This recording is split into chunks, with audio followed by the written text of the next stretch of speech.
Ayun. So, okay. Sinong sumabay kagabi? So, lumagpas pa, oh. So, ito yung sinasabi natin, ha? Pero alam nyo, anong tingin ko dito, mga kapatid? No? I think pure manipulation talaga yung nangyari dito, mga idol. No? So, talagang kung mapapansin nyo, biglang nag-top, tapos biglang nag-exit yung whales. Kung mapapansin nyo, dire-diretso pababa, di ba? So, may nakita din ako dito. Syempre, just hit 114,000 Bitcoin, okay, no? US dollar. So, ang inaano lang natin dito, pumasok tayo ng 107.5 and then lumipad ng 113 to, sabi nga nila, hanggang 114. So, very good. No? So, pasok na pasok. Pati si Penggu. Di ba? Nakita niyo yung kay Penggu din? Yung kagabi? So, pero sana nandito. Kumbaga, ayan, oh. Di ba? Nakita niyo kay Penggu? Diba? Ito yun, no? Ito yun, dito tayo pumasok kagabi sa area na to. And then biglang lumipad. So kung naka-max TP kayo, congratulations. After nyan, sumunod din kay Bitoy, oh, biglang laglag, oh, hanggang dito sa dulo, laglag na laglag. Si Penggu, di ba? So, ang dami kasing iniintay ngayon. So ako, isi-save ko muna yung trade natin today. Tulad ng sinabi ko sa inyo, maganda yung profit natin kahapon. And Webes today. Bukas Webes. So medyo magkakaroon ng galaw ng market, I think Webes and Biyernes ng umaga. Tapos pagdating kasi ng gabi ng Biyernes is meron tayong CPI report. So ingat lang tayo mga idol kasi isa lang ang tingin ko dito mga idol, no? So ang dami kasing nagsasabi na may iba akong nakita na nagsabi na tumaas ang inflation, na ay ang tawag dito ang tama, inflation, no? So, umangat ng 2.9 kasi makikita nyo naman dito, ang previous natin ay 2.9. Saan na yun? 24. Ito. So, previous ay 2.9 pala. 2.9. Ang ina-expect natin, no, ang forecast ay 3.1. Ano yung actual? Yan yung binabantayan. Kapag ito mas mataas pa sa actual, nako, yari tayo dyan, no? So, sana kahit pa paano mag 2.9 lang. Kahit siguro 3.1 yung forecast, baka medyo ano to, baka medyo hindi to maganda for this month. Baka biglang bumagsak to at ang gusto lang natin makita, dapat mag-positive to, tong federal funds, di ba? And then November 1, yung hinihintay natin na announcement ng China tariff. Yun yung mga hinihintay.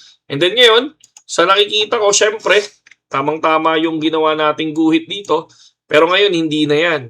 Okay? Hindi na yan. So, kay BTC tayo pupunta. Pero, again, hindi ako, hindi ako magti-trade. Pero, gusto ko lang makita.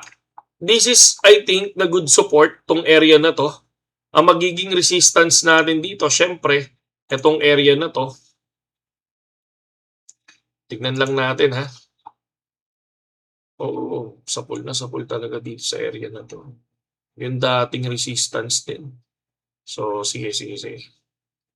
So, sa dating resistance, yan yung nakikita natin dyan, masyadong mataas. So, yung area na yan. So, possible, pag ito na breakout, tong area na to, sa 4 hours time frame, no? And dito yan. So, baka pumunta dito yan. Sa 104. Okay. 104.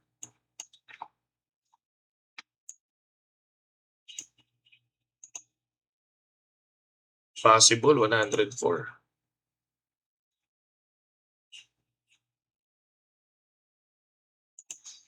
Possible. Ito yung baka puntahan niya, si 104. So, checking lang tayo dito. At once na pag pumunta siya kay 104, no? Pag pumunta siya dyan sa area na yan. Yan. Possible, siguro, baka dito ako mag long position. Baka dyan tayo mag long position. Okay, yung area na yan.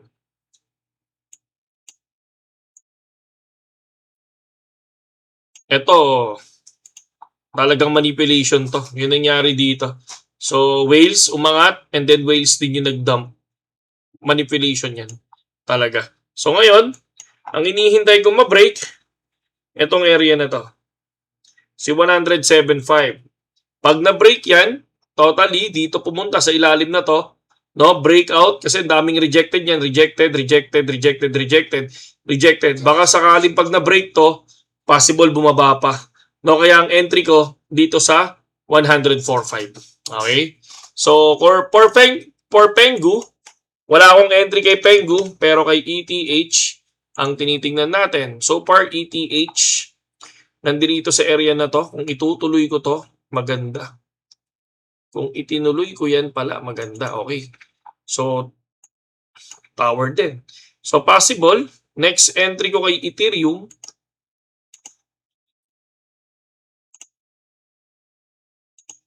etong area na to.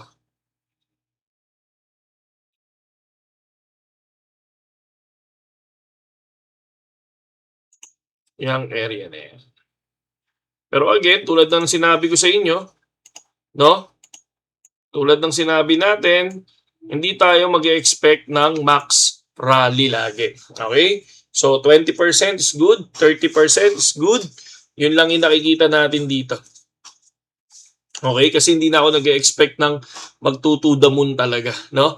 Ginagawa lang natin, nag-iipon lang tayo ng USDT natin. Okay? Para saan? Para sa trading. Okay? Para sa susunod na bear market. Kaya kung mapapansin nyo, halos wala, 39 lang pera natin, di ba? Nag-withdraw tayo. Nag-withdraw tayo mga kapatid. Okay, yan. 76, 87, 48. So, ito yung mga panalo natin ng nakaraan. 48, 87, tsaka 76.